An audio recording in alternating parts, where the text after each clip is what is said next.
Hello there! So, what I'm going to do today, and maybe with a few other videos in the future, is talk a little bit about some of the Star Wars Expanded Universe, now known as Legends.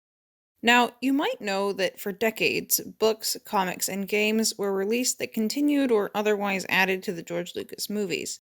They were written by a variety of people, out of chronological order, and over a long period of time, so this created plenty of inconsistencies and periods where certain characters did not seem to grow.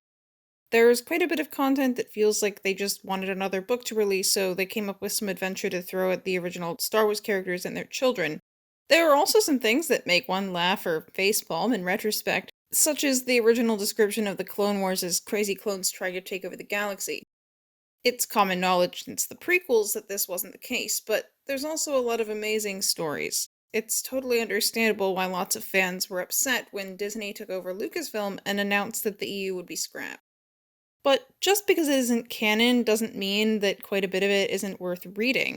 I actually started reading it after it was decanonized. I'd love to get people interested, especially since book form stories featuring the original characters are very sparse in the new canon. Just a warning that there will be, well, I'd call them light spoilers. No major plot points revealed, just a few bits to hopefully get one interested. But if you're into not knowing anything at all about a book going in, I'd skip this video. So, Kenobi by John Jackson Miller is one of the last books published before the EU was discontinued. It picks up right after Obi-Wan shows up on Tatooine, drops Luke off, and sets up house. He's terrified of drawing attention to himself for fear the Empire will come after him and discover Luke, but he does need supplies to survive in the desert, and he's lonely. So he accidentally befriends Annalene Caldwell, a widowed mother of two teenagers and owner of The Claim, a store not far from where Obi-Wan lives. His relationship with Annalene is probably the best part of the book. Very little of the story is actually from his perspective, something I thought I wasn't going to like at first, but I've read it several times now, and it does something amazing for the story. The sort of dramatic irony effect. We, the audience, know exactly what Obi-Wan has been through, so show don't tell, right? We don't need to hear him ruminating all the time. Instead, we see Obi-Wan's reaction when she says, "Most people call her Annie." We hear Annalene's mental speculations about Obi-Wan's past. She watches what he buys in her store and takes a guess at what it means about what he brought with him in his current living situation. He's good with rowdy teens, so she speculates that he has kids or has worked with them. We see his pain when she says, "Did something happen to you, Ben?" And he says, "No, not to me." It's a satisfying read because we know exactly why Obi-Wan's face darkens at the mention of certain topics and why he returns questions about his past with questions of his own. And we both want Annalene to figure it out and hope she doesn't or he might be in trouble. Annalene's view of the world also gives us a window into life in general on Tatooine. Obi-Wan feigns ignorance on the subject of galactic politics, only to find that people here don't much care what's going on with the Republic and the war.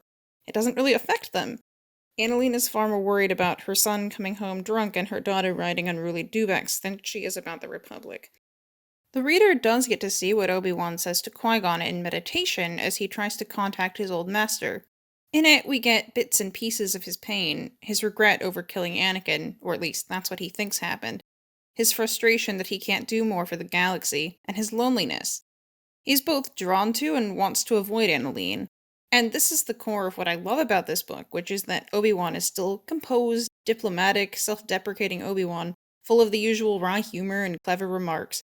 But he's weighed down by grief, and he does miss the community he used to have. He's human. The book also features large chunks from the perspective of a prospector named Oren Galt and a Tusken raider named Yark. To speak much about their stories would lead into spoiler territory, but Oren is another example of what people will do to survive in harsh conditions, and Yark ends up making the Sand people a lot more sympathetic, long before the Book of Boba Fett ever tried that, which is something I really didn't want going in, but ended up appreciating all the same. Finally, there are a few plot holes created by the prequels that the book helps fix. Like, Obi-Wan initially introduces himself as Ben, and we end up with a plausible story of how his last name leaks out. And also the revelation that a lot of people have met other Kenobis and want to know if he's related. They have no idea there was a Jedi General by that name. And the way Obi-Wan seems a lot older than he should in A New Hope, based on when the prequels are set, is also smoothed over when Annalene points out that he should probably cover his face in the sun or he'll end up fried. And he doesn't listen. My conclusion is that it's a good story with solid writing and perfect handling of one of the best characters in Star Wars.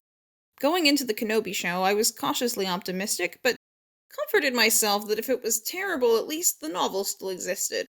However, now the show's out, and it's got some issues, but this book still fits into the canon.